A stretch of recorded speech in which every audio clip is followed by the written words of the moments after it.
네, 식구님 안녕하세요. 반갑습니다.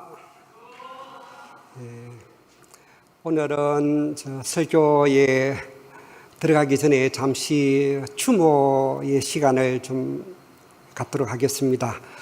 지난 2월 6일 티르키예, 즉 터키죠. 이 터키와 시리아에서 발생한 규모 7.8, 7.5 이 두 차례의 강진으로 인해서 현재 사망자가 2만 5천 명을 넘어섰고 앞으로 그 두 배가 될 수 있다고도 전망하고 있습니다. 지진 발생 5일이 지난 지금도 기적의 생존자를 구하기 위한 구호 작업은 계속되고 있습니다. 이 시간 지진으로 사망한 영혼들을 추모하고 고통받는 국민들을 위로하는 그런 기도의 시간을 잠시 갖도록 하겠습니다. 다 같이 한 1분 정도 각자 추모 기도 올리는 시간 갖겠습니다.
네, 감사합니다. 감사합니다. 오늘 말씀드릴 설교의 제목은 침묵하시는 하나님이라고 정했습니다. 먼저 참부모님의 말씀 한 부분을 훈독하겠습니다. 참부모님 말씀 선집 105권 39쪽에 나오는 말씀입니다. 하나님은 어떤 존재예요? 도대체 하나님이란 분은 어떤 분일까요? 하나님은 침묵을 지키는 역사의 주인입니다. 하나님의 권위와 하나님다움이 어디에 있느냐? 침묵을 지키면서 공적이면서 세상에 대해 자기 할 일을 위해서 희망적인 일을 해 나가는 분이 하나님이라는 거예요. 하나님의 아들, 딸을 전부 다 사탄이 타락시켜 가지고 집어넣어도 침묵을 지키고 예수님을 잡아 죽여도 침묵을 지킨 거예요. 레버런 문 통일교회를 하나님이 사랑한다고 하면서도 말이에요. 그 레버런 문이 세계적으로 반대를 받아도 이러고 있다고요. 아주 하나님은 침묵을 지키는 역사의 주인이라고 하셨습니다. 하나님의 권위와 하나님다움이란 바로 침묵을 지키면서 세상에 대해 자기 할 일을 위해서 희망적인 일을 해 나가는 분이라고 하셨습니다. 예수님의 십자가 죽음 앞에서도 우리 통일교회와 참부모님께서 세계적으로 아무리 반대를 받아도 역시 가만히 침묵을 지키고 계시는 분이셨다고 하셨습니다. 사랑하는 식구님, 지난주에 제가 말씀드린 설교 제목을 기억하고 계시나요? 네, 기적처럼 사는 삶이었습니다. 기적이란 물 위를 걷고 불치병이 낫는 초자연적인 현상만을 말하는 것이 아니라 오늘 또 이 지상에서 하늘 부모님과 우리 참 부모님을 모시고 그 말씀대로 살아가려고 몸부림치는 우리 축복 가정들의 하루의 삶, 그 자체가 바로 기적이라고 말씀드렸습니다. 그런데 지금도 세상 사람들은 우리 신앙자들에게 이렇게 빈정대듯 말하곤 합니다.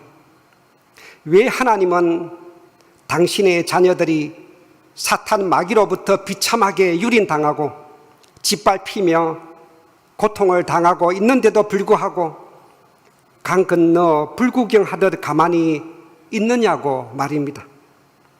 왜 끔찍한 범죄를 저지르는 악인들을 곧바로 처단하지 않으시고 하늘 무서운 줄도 모르고 제멋대로 날뛰도록 가만히 놔두시느냐고 말입니다. 뿐만 아니라 누구보다도 사랑하는 아들, 딸들이 억울함을 당하거나 속임과 사기를 당해서 고통 속에 있거나 가난과 질병과 불행의 늪 속에 빠져 허우적거리는 것을 뻔히 보고 계시면서도 때로는 제발 도와달라고 그토록 간절하게 부르짖고 있음에도 불구하고 왜 하나님은 가만히 못 본 채 그냥 계시는 것일까요? 우리 식구님들은 그 이유가 무엇이라고 생각하시나요? 이것이 오늘 제가 이 설교를 준비한 이유입니다. 저도 역시 그런 고민을 했고 그것을 놓고 또 많은 기도도 했고 그 이유를 찾기 위해서 애썼기 때문입니다. 한마디로 하나님은 왜 침묵하시느냐 이겁니다. 물론 성경 곳곳을 보게 되면 하나님께서 당신의 이 어마어마한 능력으로 악한 무리들을 통쾌하게 벌주시기도 하고 완전히 쓸어버리시는 놀라운 기적들을 행하기도 하셨습니다. 창세기 6장 5절에서 7절의 내용에 나오는 내용을 보겠습니다.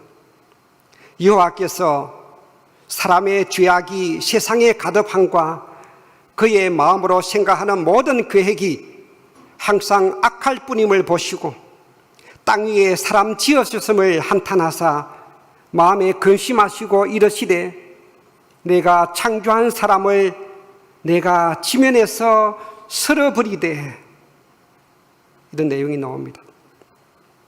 인간 시조의 타락 이후 1600년이 흐른 그 노아 당시에도 이 세상이 얼마나 악으로 가득 찼으면 인간 지으신 것까지도 한탄하셨을 정도였습니다. 결국은 그런 하나님의 분노가 40일 홍수 심판으로 이어졌고 이 세상을 다 홍수로 쓸어버리셨던 것입니다. 그 뒤에도 소돔과 고모라 성 사람들은 또한 얼마나 음란과 태폐와 성문란이 극에 달했던지 하나님께서는 또다시 더 이상 두 눈 뜨고 볼 수가 없으신 나머지 결국은 유황불로 완전히 잿더미로 만들어 버리십니다. 이처럼 절대 선의 주체이신 하나님은 악에 대해서 누구보다도 분노하시고 경고해도 듣지 않으면 무서운 심판을 내리시기도 하셨습니다. 그런데 때로는 우리 인간의 눈에는 하나님이 악에 대해서 아무런 액션도 취하지 않으시고 그저 가만히 계시는 것처럼 보일 때도 있습니다. 즉 조용히 침묵하고 계실 때가 많다는 말입니다. 그럴 때마다 많은 선지자들이 하나님께 왜 가만히 계시느냐고 항의하고 따지는 장면들이 성경 곳곳에 많이 나오고 있음을 보게 됩니다. 욥기 23장 1절에서 10절을 보게 되면 하나님에 대한 절대적인 믿음을 가진 욥이 갑자기 찾아온 재앙과 고통을 견디다 못해 하나님께 이렇게 부르짖습니다. 오늘 또 내게 반항하는 마음과 근심이 있나니 내가 받는 재앙이 탄식보다 무거움이라. 내가 앞으로 가도 그가 아니 계시고 뒤로 가도 보이지 아니하며 그가 왼쪽에서 일하시나 내가 만날 수 없고 그가 오른쪽으로 돌이키시나 배울 수 없구나. 그러나 내가 가는 길을 그가 아시나니 그가 나를 단련하신 후에는 내가 숨금같이 되어 나오리라. 욥의 신앙이 위대한 것은 아무리 고통을 호소하더라도 하나님은 나타나지 않으시고 사방 어디를 둘러보아도 안 계신다고 원망과 탄식을 하면서도 내가 가는 길을 그가 아시나니 그가 나를 단련하실 후에는 내가 순금같이 되어 나오리라. 이런 놀라운 신앙 고백을 하게 됩니다. 정말 보통의 신앙자로서는 감히 흉내내기 어려운 위대한 신앙이 아닐 수가 없습니다. 다윗의 시로 널리 알려진 시편을 보면 다윗의 부르짖음은 아예 절규에 가깝습니다. 시편 83편 1절에서 18절 이하에 나오는 내용을 요약해 보겠습니다. 하나님이여 침묵하지 마소서. 하나님이여 잠잠하지 마시고 조용하지 마소서. 무릇 주의 원수들이 떠들며 주를 미워하는 자들이 머리를 들었나이다. 나의 하나님이여 주의 광풍으로 그들을 쫓으시며 주의 폭풍으로 그들을 두렵게 하소서. 그들도 수치를 당하여 영원히 놀라게 하시며 낭패와 멸망을 당하게 하사 여호와라 이름하신 주만 온 세계의 지존자로 알게 하소서. 이처럼 성경의 수많은 선지자들도 하나님의 침묵에 대해서 제발 좀 가만히 있지 마시고 어떻게 하든지 이 악한 세력들을 제발 처단해 달라고 떼를 쓰고 있습니다. 그러나 사실 역사를 깊이 관찰해 보면 하나님은 절대로 침묵만 하고 가만히 계시는 분이 아니십니다. 인간은 너무 급하게 하나님의 능력과 역사하심을 보고 싶어 합니다. 그러나 역사 속에 살아계시는 하나님은 우리 인간이 바라고 기대하는 방법으로 섭리를 이끌어 가시는 분이 아닙니다. 당신의 계획에 따라 천천히 그리고 아주 엄밀하게 섭리의 퍼즐을 하나하나 맞추어 가시는 분이십니다. 미국의 가장 영향력 있는 역사학자였던 찰스 비어드가 많은 시간을 들여서 역사를 연구한 끝에 4가지의 결론을 내렸는데요. 그 가운데 가장 인상 깊은 한 가지의 내용은 이렇습니다. 하나님의 심판의 맷돌은 천천히 도는 것 같지만 모든 악을 남김없이 분쇄한다라고 했습니다. 즉 역사의 맷돌이 너무 천천히 돌기에 인간의 눈에는 잘 보이지 않아서 하나님이 계신지 의심하기도 하지만 결국 때가 되면 하나님의 공의로운 심판은 의는 의로 불의는 불의로 반드시 드러나게 된다는 사실입니다. 우리가 바다 한가운데로 나가보면 바닷물은 전혀 움직이지 않고 가만히 있는 것처럼 보이지만 아무리 넓은 바다도 조류에 따라서 일정한 방향으로 아주 느리면서도 천천히 도도하게 흐르고 있습니다. 하나님의 섭리도 우리가 느끼지 못하고 있을 뿐 계획하신 섭리의 때에 맞추어서 정확하게 흘러가고 있음을 잊지 말아야 할 것입니다. 이것은 우리가 원리에서 배운 동시성 시대를 통해서도 분명히 알 수 있습니다. 그 당대에 사는 사람들에게는 역사가 어떻게 흘러가는지 알 길이 없지만 역사가 흐르고 난 뒤에 보게 되면 이토록 기가 막히게 한치의 오차도 없이 이전 역사를 그대로 상감복귀해 나온 역사였음을 알 수가 있는 것입니다. 따라서 가깝게 보면 하나님은 침묵하시는 것처럼 보이지만 길게 보면 침묵 속에 역사를 이끌어 나오고 계시는 분이신 것을 알 수 있습니다. 참부모님 말씀 선집 213권 221쪽에 보면 이렇게 말씀하셨습니다. 침묵이라는 것은 위대한 것입니다.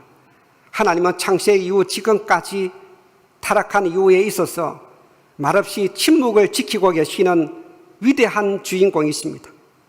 선악의 내용도 변명하지 않으시면서 자신을 나타내지 않고 숨겨진 배후에, 은폐된 배후에서 자신의 의지를 당당하게 역사를 통해서 유지하고 계시는 분이 하나님이십니다. 아주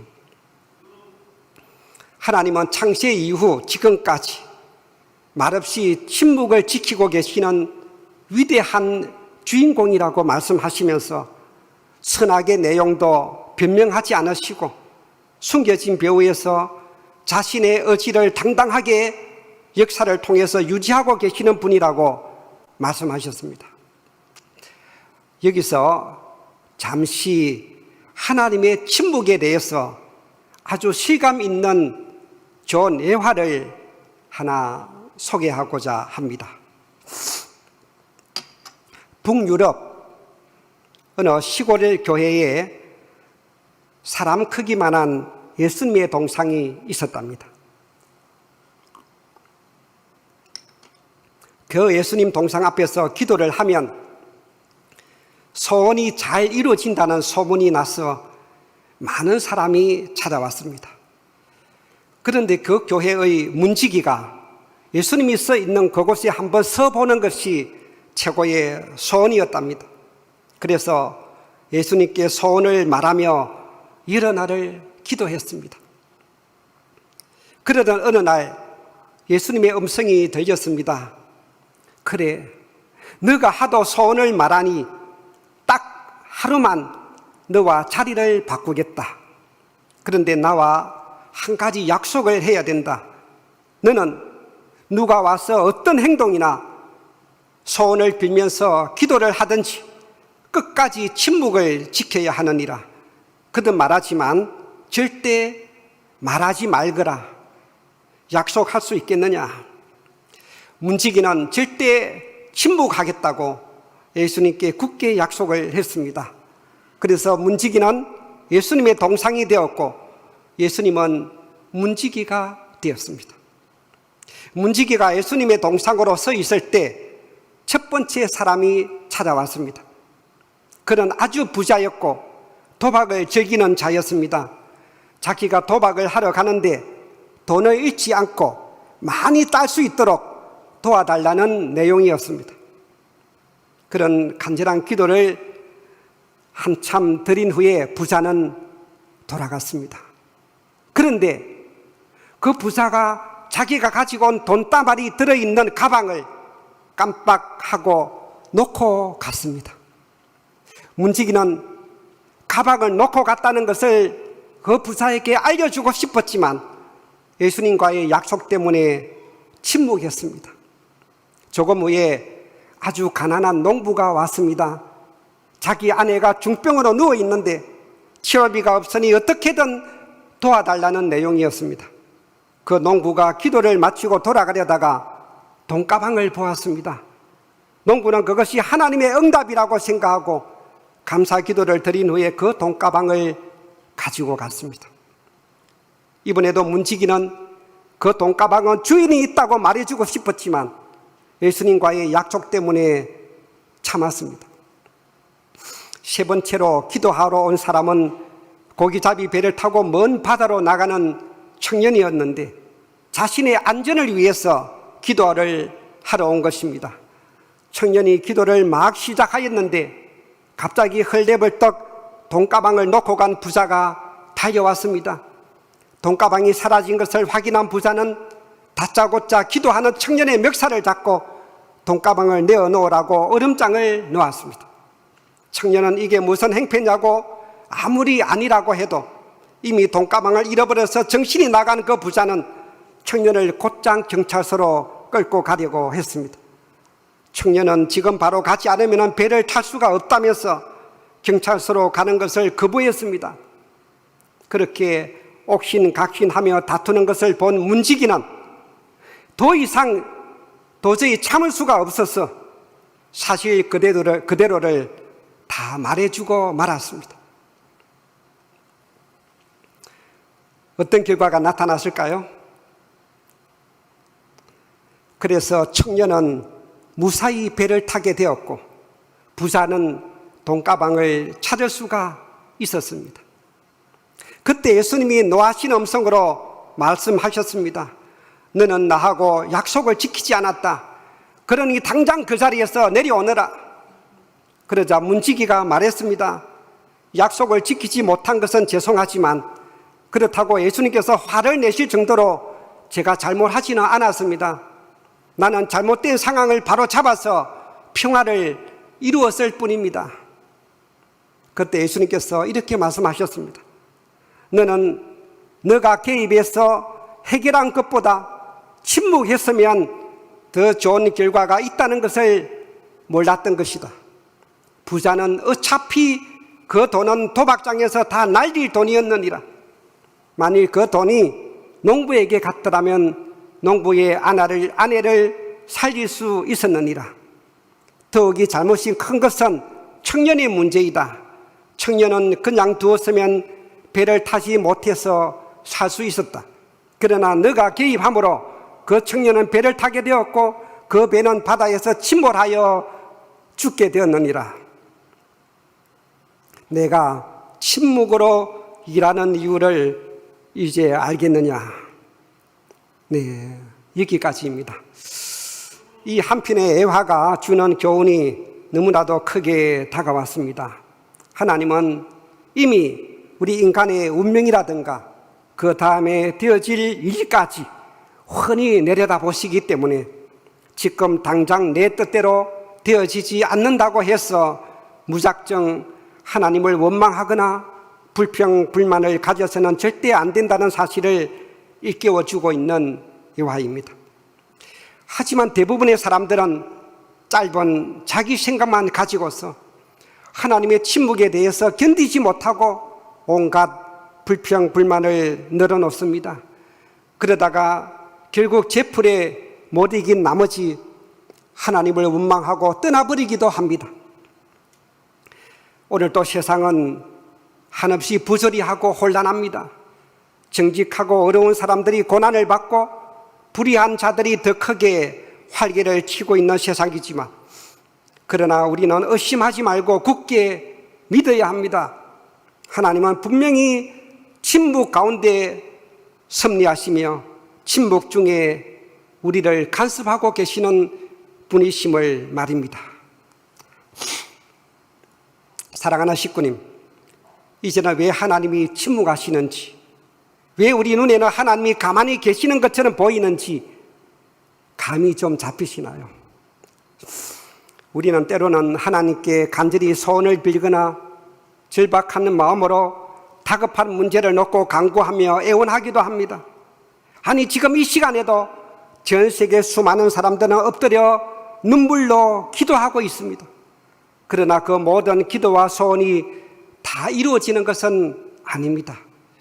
저는 여기서 하나님이 왜 침묵하시는지, 때로는 하나님이 왜 우리의 기도에 응답하지 않으시는지 그 이유를 5가지로 정리해 보았습니다. 첫째, 더 좋은 것을 주시기 위함입니다. 나에게는 지금 당장 그 기도 내용이 꼭 이루어지기를 간절히 바라고 있지만 하나님이 보실 때는 조금만 더 기다리면 그것보다 더 훨씬 좋은 결과가 나타낼 것을 아시기에 성급하게 도와주지 않으시는 것입니다. 예를 들어서 돈이 급한 어느 가난한 식구가 시골에 있는 조그만 땅덩이라도 하나 빨리 팔리기를 바라는 마음 가지고 효정봉헌서도 적고 천시문에 가서 간절히 기도를 시작합니다. 그런데 1년만 더 기다리면 그것이 재개발이 되어서 대박이 날 것을 아시는 하나님께서는 그 식구가 힘들어하는 것을 보시면서도 오히려 안 팔리도록 하시지 않을까요? 그래서 내 기도가 이루어지지 않는다고 해서 하늘을 원망하거나 하나님의 능력에 대해서 의심해서는 안 된다는 사실입니다. 따라서 기도를 들어주시지 않는 것 역시도 더 좋은 것을 주시기 위한 하나님의 응답임을 굳게 믿으시기 바랍니다. 둘째, 내 기도가 잘못되었기 때문입니다. 만일 철없는 자녀가 부모에게 무조건 이것도 갖고 싶어, 저것도 갖고 싶어 하면서 자기가 필요한 것을 사달라고 울고불고 떼를 쓴다고 하더라도 그 자녀의 미래를 염려하는 부모라면 단호하게 그것은 들어줄 수 없어 라고 하지 않겠습니까? 자녀의 요구 조건을 다 들어주다 보면 오히려 그 자녀의 인생을 망치게 하는 결과를 초래한다는 사실을 그 부모는 잘 알고 있기 때문입니다. 앞으로 이 험난한 세상을 잘 살아가기 위해서는 인내하고 절제하고 전략하는 습관을 가져야 한다는 것을 잘 알기에 때로는 그 자녀가 아무리 요구해도 매정하게 못 들은 척 해야 하고 일부러 더 어려운 고생길로 몰아넣기도 해야 하는 것입니다. 셋째, 위험한 상황을 막아주시기 위함입니다. 만일 자녀가 달려가는 그 길 앞에 위험한 낭떠러지가 있다거나 큰 사고가 날 것 같으면 무슨 수를 쓰더라도 그 길로 못 가게 막아야 하지 않겠습니까? 그래서 일부러 내 인생의 방향을 틀어버리기도 하시고 사업이 망하게 하기도 하고 일부러 넘어뜨려서 입원하게 하시기도 하는 것입니다. 때로는 나에게 시련과 역경과 실패를 안겨다 주어서라도 더 단단하게 훈련시켜 주시기도 하는 것입니다. 믿음이 부족한 사람은 하나님을 믿었더니 오히려 내 인생이 망가지고 하는 일마다 실패가 되었다고 원망하지만 그 길이 바로 나를 살려주신 길이었음을 모를 뿐입니다. 그러므로 참 부모님께서는 천일구 시대 떡길에 시련과 시험편에 이렇게 말씀하셨습니다. 아무리 어려운 고통을 지니고 왔다 갔다 하고 별의별 죽을 고비를 넘더라도 그것이 하나님이 나를 사랑하기 때문에 보다 더 가치 있는 사람, 보다 더 귀한 사람으로 만드시기 위함이다 라고 하셨습니다. 넷째, 내 믿음을 더 강하게 하시기 위함입니다. 우리가 몇십 년 동안 아무리 열심히 이 신앙길을 달려왔어도 내 믿음은 너무나도 허약해서 늘 오르락내리락 하기도 하고 이랬다 저랬다 하기 쉽습니다. 하나님이 보실 때는 얼마나 불안하고 끝까지 남아질 수 있을까 염려가 되겠습니까? 따라서 내 기도를 즉각 들어주시지 않는 것은 바로 하나님에 대한 우리의 믿음의 강도를 높여주시기 위함입니다. 저 일부러 더 오래도록 기다리게 하면서 더 간절한 마음으로 더 사무치는 마음으로 하늘을 더 굳건히 붙들게 하기 위함입니다. 하나님의 관심은 우리 자녀들이 어떻게 하면 이 지상생활을 더 좋은 환경 속에서 더 편안한 삶을 누리게 하느냐에 달려있지 않습니다. 오히려 지상에서 더 많은 경험을 쌓게 하고 더 많은 고난을 겪게 해서라도 하나님의 심정세계와 하나 되게 할 것인가에 달려 있습니다. 왜냐하면 이 짧은 지상생활을 끝내고 나면 영원한 삶이 기다리고 있는 천상세계로 옮겨가서 영원히 살게 될 텐데 할 수만 있다면 이 지상에서 보다 깊고 폭넓은 하나님과의 심정적인 교감이 이루어져야 하기 때문입니다. 특히 하나님께서는 자녀된 우리 인간과 더욱 친밀한 관계를 맺고 싶어 하십니다. 그것이 바로 기도이며 기도는 곧 하나님과의 진정한 대화입니다. 내 마음을 언제든지 털어놓을 수 있는 하늘 부모님이 계시다는 것만큼 행복한 일이 또 어디 있겠습니까? 하나님은 밤새워서라도 사랑하는 아들, 딸의 이야기를 듣고 싶어 하십니다. 오늘 하루는 어떻게 지냈는지, 무슨 말 못할 어려움은 없었는지, 또는 뭔가 도와줄 일은 없는지 부모와 자녀 간에 정답게 얘기 나누는 시간이 곧 기도여야 합니다. 꼭 어떤 어려움이 있을 때만 찾아와서 하나님 내 소원 꼭 이뤄주세요라고 애타게 호소하는 것이 기도가 아닙니다. 저도 30이 다 된 아들이 외지에서 직장 생활을 하고 있는데요. 옛날에는 자주 연락하더니 요즘 바쁜지 아니면 부모에 대해서 무관심인지 일주일에 한 번도 연락을 하지 않을 때가 많습니다. 물론 무소식이 희소식이긴 하지만 아들 음성 한 번 듣기가 너무 어렵구나 하는 아쉬움을 느끼기도 합니다. 하나님도 자녀의 음성을 듣고 싶고 하루하루 얼마나 재미있게 살고 있는지 귀담아 듣고 싶어 하신다는 사실을 명심하시기 바랍니다. 마지막 5번째로 하나님이 내 기도에 즉각 응답하지 않는 이유는 바로 교만한 마음을 갖지 않게 하시기 위함입니다. 만일 내가 하나님께 기도하자마자 곧바로 응답해 주시고 하나님의 능력을 보여주시게 되면 간사한 인간은 하나님께서는 내 기도를 무조건 들어주시는구나, 이런 교만의 마음이 생기면서 자칫 하나님의 능력을 함부로 악용하기 쉽습니다. 더 나아가 자기의 능력이 것처럼 남에게 어서대고 자랑하기 쉽습니다.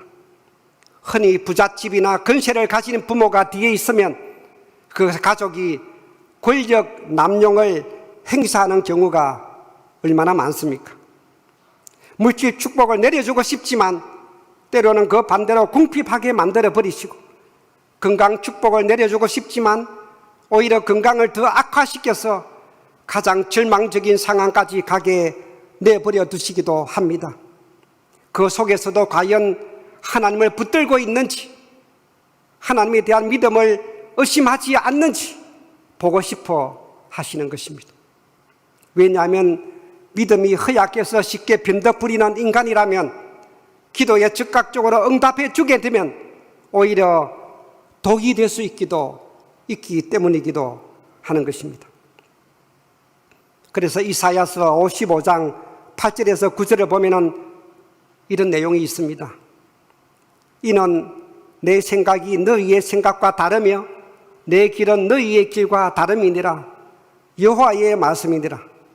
이는 하늘이 땅보다 높음같이 내 길은 너희의 길보다 높으며 내 생각은 너희의 생각보다 높음입니다. 그렇습니다.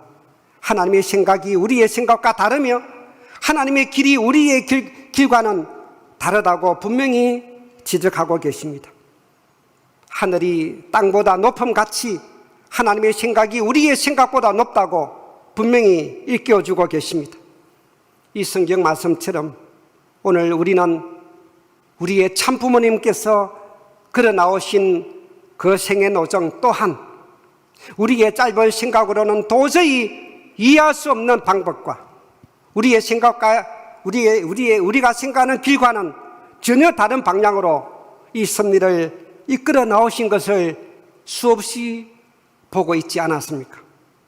그런데 이것을 이해하지 못하는 식구들은 때로는 뒤에서 수건거리기도 하고 불평을 늘어놓기도 하는 것입니다.